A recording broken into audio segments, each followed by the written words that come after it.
तर आज आपण बघणार आहोत एकदम पौष्टिकरित्या गाजराचा हलवा। तर या हलव्यामध्ये साखरेचा वापर न करता आपण गूळ यामध्ये घालणार आहोत।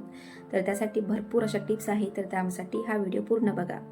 तर आपण इथे घेणार आहोत जवळपास 3 वाटी गाजराचा किस। तर इथे हे अर्धा किलो गाजर आहेत आणि याचा मी जाड असा किस करून घेतलेला आहे। त्यानंतर आपण इथे घेणार आहोत 1 वाटी गूळ। तर हा गूळ तुम्ही तर किसून घ्यायचा आहे किंवा चाकूच्या सहाय्याने कट करून घ्यायचा आहे। त्यानंतर आता आपण एका भांड्यामध्ये जवळपास इथे अर्धा ते 1 चमचा तूप घेणार आहोत आणि ह्या तुपावरती आपल्याला हे गाजराचा किस छान हलकासर असं भाजून घ्यायचं आहे। असं केल्यामुळे गाजराच्या किसाला छान असा कलर येतो आणि तुपाच्या याला छान असा स्वादही येतो।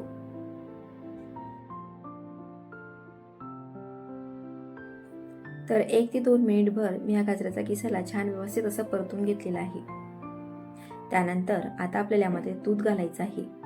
तर दूध घालत असताना इथे मी जवळपास 3 वाटी गाजराचा किस घेतला होता। तर आता इथे मी 1.5 ते 2 वाटी दूध यामध्ये घालणार आहे।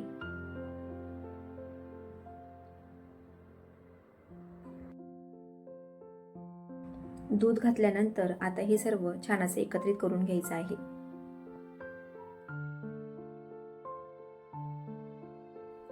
सर्व एकत्रित करून घेतल्यानंतर आपण गॅस मध्यम ते फुलवर ठेवून आता छान याला उकळा येऊ देणार आहोत। तर तुम्ही बघितलं तर आता एकदम छान असा इथे उकळा आलेला आहे आणि हलका असा गुलाबीसर याचा कलर सुद्धा बदललेला आहे। तर आता आपल्याला हे दूध छान असं आटवून घेईपर्यंत छान शिजवून घ्यायचं आहे।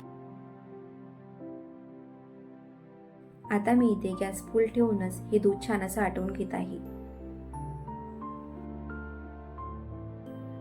हिवाळ्यामध्ये भरपूर असे गाजर येतात आणि गाजरांची चवही छान असते, तर त्यामुळे आपण नेहमीच गाजराचा हलवा बनवतो, पण त्यामध्ये प्रत्येक वेळी साखर घालूनच बनवतो। तर आज आपण एकदम पौष्टिकरित्या हा गाजराचा हलवा बनवत असताना यामध्ये गूळ घालून कसा बनवायचा आहे ना, तर ते बघत आहोत।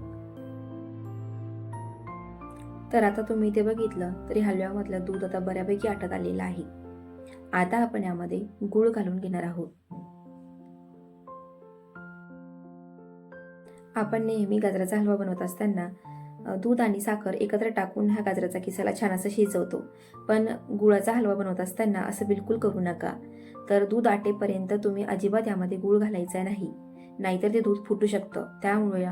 त्यामुळे सुरुवातीला छान दूध आटवल्यानंतरच तुम्ही यामध्ये गूळ घालायचा आणि आता हे सर्व छान एकत्रित करून घ्यायचं। आणि गुळा घातल्यामुळे याला छान असं पाणी सुटतं। तर आता तुम्ही गॅस फुल करून याला छान असं आटवून घ्यायचं आहे। तर अशा प्रकारे मी हे सर्व व्यवस्थित असे एकत्रित करून घेतलेलं आहे आणि आता हे गुळाचा जो पाक आहे ना, तो छान तयार होऊन हे आटेपर्यंत आपण हे छान असं शिजवून घेणार आहोत।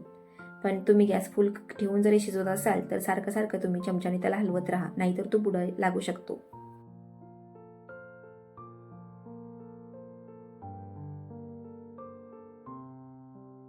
आता जर तुम्ही बघितला तर इथे गुळाचा पाक तयार होऊन आता छान असा इथे हलवा तयार होत आलेला आहे। एकदम सुंदर असा ह्या हलव्याला कलर आलेला आहे। आता आपल्याला यामध्ये वेलची पूड घालायची आहे।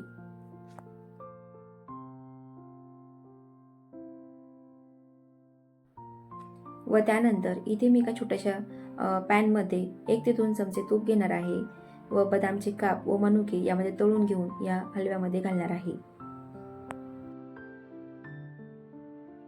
तर हे तूप वितळल्यानंतर छान कडक झाल्यानंतर आपण सुरुवातीला यामध्ये बदाम तळून घेणार आहोत व त्यानंतर यामध्ये मनुका घालून हे छान असे तळून घेणार आहोत। आता हे तळलेले बदाम आणि मनुके आपण ह्या गाजराच्या हलव्यावरती घालून घेणार आहोत। असं केल्यामुळे गाजराच्या हलव्याला छान असा कलरही येतो, दिसायलाही छान दिसतो आणि खायला सुद्धा हे गाजराचा हलवा खूप छान असा लागतो। तर अशा प्रकारे आता हे सर्व छान एकत्रित करून घ्यायचं आहे व गरमागरम किंवा थंड झाल्यानंतर हा गाजराचा हलवा खाऊन बघायचा आहे। खूप छान असा लागतो। तुम्ही एकदा जर गूळ घालून हा गाजराचा हलवा बनवला तर मी गॅरंटीने सांगते तुम्ही प्रत्येक वेळेस गूळ घालूनच गाजराचा हलवा बनवसाल, एवढा छान हा लागतो। त्यामुळे एकदा नक्की करून बघा आणि केल्यानंतर मला कमेंट करून नक्की कळवा की तुम्हाला ही रेसिपी कशी वाटली आहे ती। आणि हा हलवा बनवत असताना जर सर्वात महत्त्वाची टीप असेल तर ती दूध तुम्ही पूर्णपणे आटवल्यानंतरच मग गूळ घाला, त्याशिवाय यामध्ये घालू नका। आणि तुम्हाला ही रेसिपी आवडली असेल ना तर प्लीज माझ्या चॅनलला लाईक, शेअर आणि सबस्क्राईब करायला अजिबात विसरू नका।